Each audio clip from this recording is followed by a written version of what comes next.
Let me introduce you to various guests. Alistair Carmichael, Liberal Democrat MP for Orkney and Shetland, the Lib Dems' only MP in Scotland. He was Scotland Secretary in the coalition government. That seems an awfully long time ago now, though, doesn't it? A lot has happened since we had a coalition government in this country. Don't you remember it fondly? Ian Murray is here, Labour MP for Edinburgh South. Good morning to you. Labour's only MP in Scotland, who was Shadow Scotland Secretary until last year. Hannah Bardell is here, SNP MP for Livingston. She's also the SNP's business spokesperson. Morning. And we've got Craig Williams, Conservative MP, who sits on the Scottish Affairs Committee. Morning. Mrs May says now is not the time for a second independence vote because as a country we need to concentrate on the Brexit negotiations. So why is it the time for a general election? Well, I think she set out very clearly yesterday that need for strong leadership for the whole of Britain. She doesn't need a general election to do that. Why not? Because she said we need, as a country, to concentrate on the Brexit negotiations, I think and that a second Indie vote in Scotland would be a distraction. I agree with the second Indie vote. I think we've had one. It was a once-in-a-generation opportunity, and I think that generation has been awfully small. But a general election is not a distraction from the Brexit negotiations. I think it's going to give us that clear opportunity to go to the country and for Theresa May to seek that mandate to govern with that strong leadership and that plan for the whole of the United Kingdom. As a Welsh MP, I believe strongly in that union, and I think that's going to feature very, very strong. Is that logical to you as an SNP MP?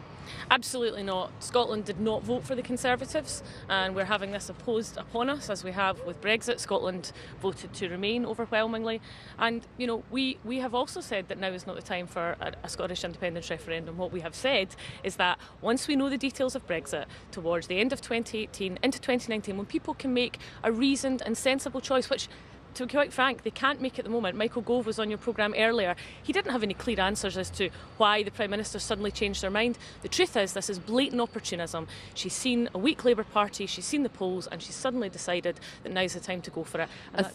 A third of Scotland's nationalist voters backed Leave. What's the SNP's vision of Brexit? Well, we set our vision out very clearly in Scotland and Europe, which that was about Scotland having access to the single market, having that membership, having a very strong voice in Europe, but still remaining within the UK. And Theresa May was unwilling to even give that decent consideration. And let's not forget, this is a party that had no plan going into Brexit. It has no plan if there's no deal. And you know, she just seems to change her mind with the weather. So how can she be trusted to lead this country? How can she be trusted?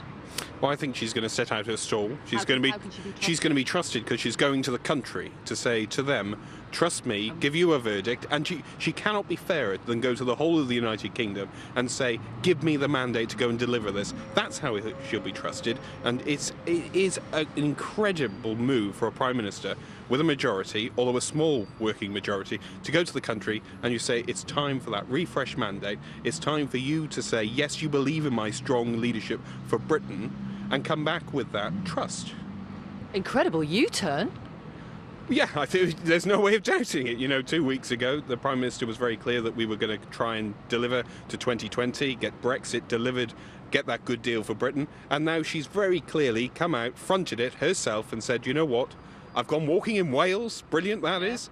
And I've taken a sneaky look at the polls and seen how consistent the lead was. I mean, why don't you just be honest about this? Anyone knows that where she was walking, Snowdonia in Wales, knows she wasn't looking on her phone and looking at the polls. You don't do that in Snowdonia. Yeah, she was told she was being kept in touch. That's what she said. That's what she said publicly. On national issues, not party political opinion polls. She's running scared from also the police. Okay, you know you can't have you're running scared and you're calling a general election. You're either going to the people or you're scared. From the investigation into 30 of your members of Parliament. The Conservatives have always made it clear they will let the legal side of things take its due course. Let me bring in Ian Murray and Alistair Carmichael. Labour in Scotland defending a single Westminster seat, yours.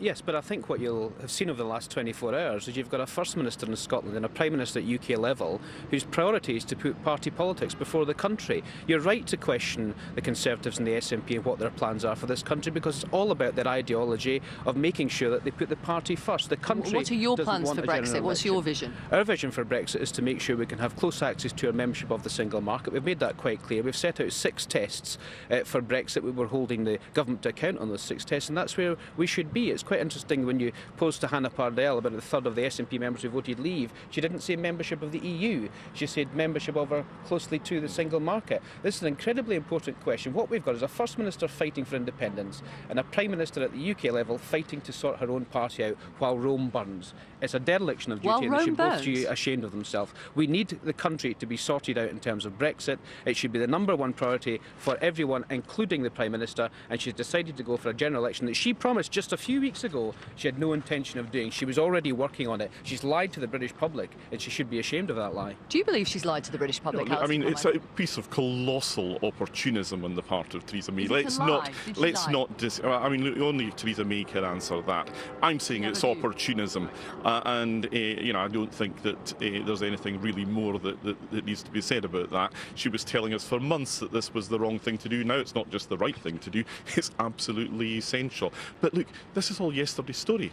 Really, what we need to be talking about now is what are the S's in this election. In Scotland, yes, the determination of the SNP to break up the UK and have a second independence referendum is going to be at the heart of the debate. Let's not kid that. And Hannah and other nationalists will have to explain to people in Scotland why it is so important, and I think she's right in saying that it's important that we remain part of the single market that is the European Union, but that at the same time it's so important that we should come out of the single market that is the United Kingdom. 15% of Scotland's exported goods go to the single market in the European Union. Over 2/3 go to the single market that is the United Kingdom. Okay. Polling suggests, and we take all the caveats about polling, and perhaps this general election is an opportunity for the pollsters to redeem their reputation a little. Polling suggests, what is it? A third of British people don't know who Tim Farron is. Well, look, I think Do you want to tell our audience? he is the new thing in British politics. I think The new thing? He's a remarkably fresh voice. He's somebody who has got tremendous energy, a genuinely committed Liberal, and I think once he has the exposure that he will get as a leader in a general election campaign, you will find if you get the pollsters to ask that question again on polling day, a very different story. I think that Tim will be a fantastic advocate for Liberal values in this election. Okay, let's talk to voters then in terms of the fact that this is an opportunity for Nicola Sturgeon to really ramp up, to make this general election actually about a referendum on a second independence vote. What do we think about that? I'm really very strong believer in countries having the right to decide their own future, but the SNP is not Scotland. Scotland had a vote on this before, and poll after poll after poll shows that the Scottish people firstly would not vote for independence, but secondly don't actually want a second referendum at this point. And I think it's absolutely the wrong thing to be talking about at the moment. We need to actually get Brexit sorted out, get a good deal for the country, and then talk about that later on down the line if you want to. Hi. I'm sorry, I'm Rhys Roberts. I actually am an SNP voter and I am Scottish, and it's 50-50. There's a 50-50 split of do we want Scottish independence or do we not? And I believe there should be a second referendum, but I believe that we need to have an understanding of what Brexit is and where the SNP can go on from, because there is no understanding. And when you have the Scottish Secretary treating Scotland like a principality instead of a country, that's when you start belittling a nation and sort of saying you will go with what we say. Whereas Scotland is a country. Scotland democratically voted the SNP. Britain may have democratically voted Brexit, and we accept that. But Scotland democratically voted the SNP, and the democratic vote of Scotland should be listened to. Okay. In that sense. Well, who thinks? Sorry. Say again. Sorry.